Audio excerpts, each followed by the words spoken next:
All right, happy Friday to you. I'm Marlon Bowling, your tour guide to the ag commodities. So glad you could join us here today. Well, today promises to be a rather eventful day because we'll be getting our USDA reports. We'll be getting our quarterly stocks numbers at noon Eastern time today at 11 o'clock Central. I'll be getting those numbers right off of the printer when they come out. So make sure you keep it tuned right here, and we'll immediately give you the data that has come out from USDA, and we'll cover the immediate market reaction. Well, let's take a look at some information that is maybe affecting the markets overnight. In fact, let's take a look at this corn market here to see what has been going on. Ahead of the report, a little bit of a surprise to see so much of a firmer tone overnight. December corn gaining 4 1/4 cents. We're at 6.73 3/4 this morning. That's interesting. Why are they doing that? And the nearbys leading the charge. Soybeans, same story. November up 6 1/2 at 14.17 1/4. Very intriguing market action ahead of the big report. Now on the wheat in Chicago, we had December 11 1/4 higher at 9.07 1/2. How about Kansas City wheat? On the hard red wheat, we're 9 3/4 higher this morning, with December now trading at 9.76 1/2 per bushel. Over on the spring wheat trade, we're 6 higher with December at 9.72. And on the cotton, we have December just up 10 points overnight at 85.26 cents per pound. Brian Hoops joins us now. He's with Midwest Market Solutions in Springfield, Missouri. And Brian, it's finally here, the quarterly stocks report numbers. Maybe we'll get some answers today. Maybe it'll pose more questions about the situation here with the grain market. What do you think about that market action overnight? What is that trying to tell us when you had everything lifting here before the report and before the end of the month?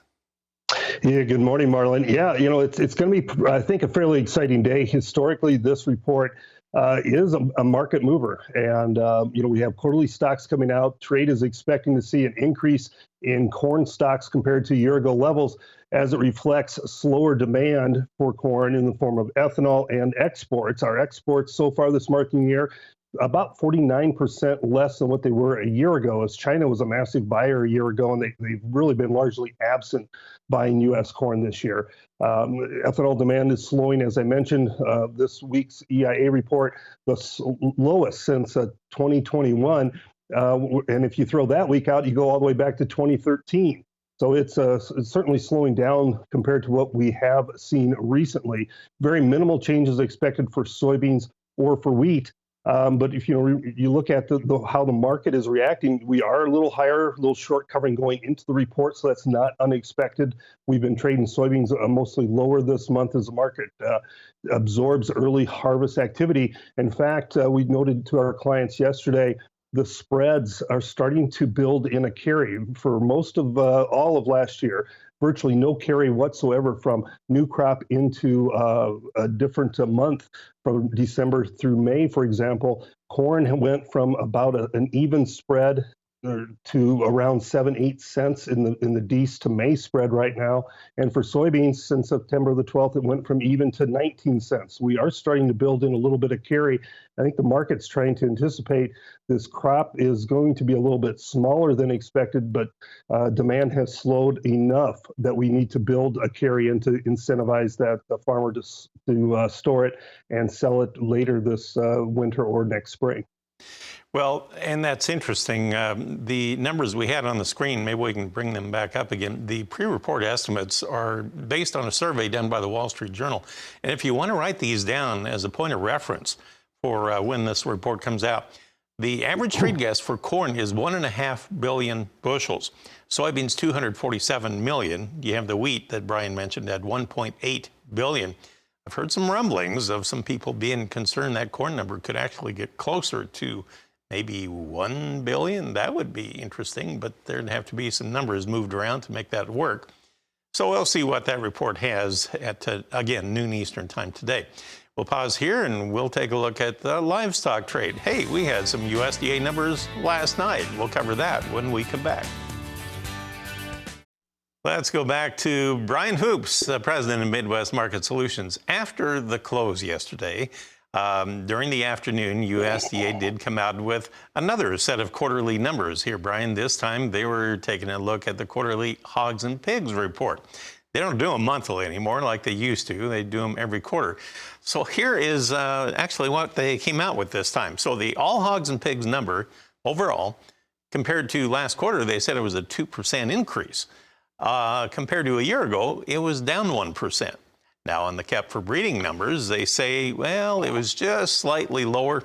We'll call it more than 99% of last quarter, but we'll call it a 1% decline from a year ago on the year ago levels. Now, kept for marketing, that was a 2% increase from the last quarter, but a 1% decrease from a year ago. So, with those numbers coming out the way they did, does that mean much for today's trade, Brian? Well, I've long said this quarterly hog and pig report is probably the least watched report of anything the USDA does. The hog market really doesn't trade a lot of fundamentals. It's looking at technicals a lot, and I think we're going to continue to trade in that manner. Now, if you look at the numbers here, compared to a year ago, it looks a little bit friendly.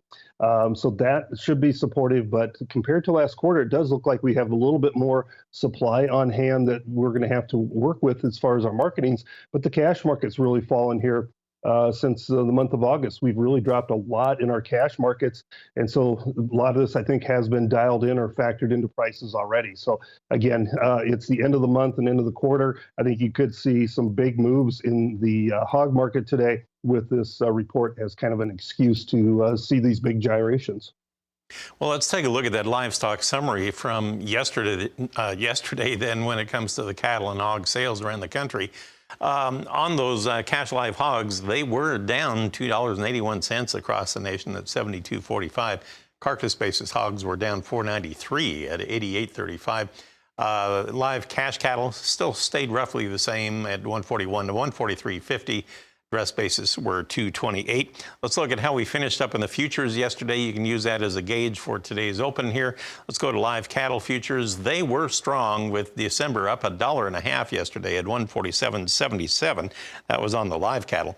On the feeders, we finished, excuse me, with November 255 higher at 177.82. So it did have a surge in the market ahead of that hog and pig report.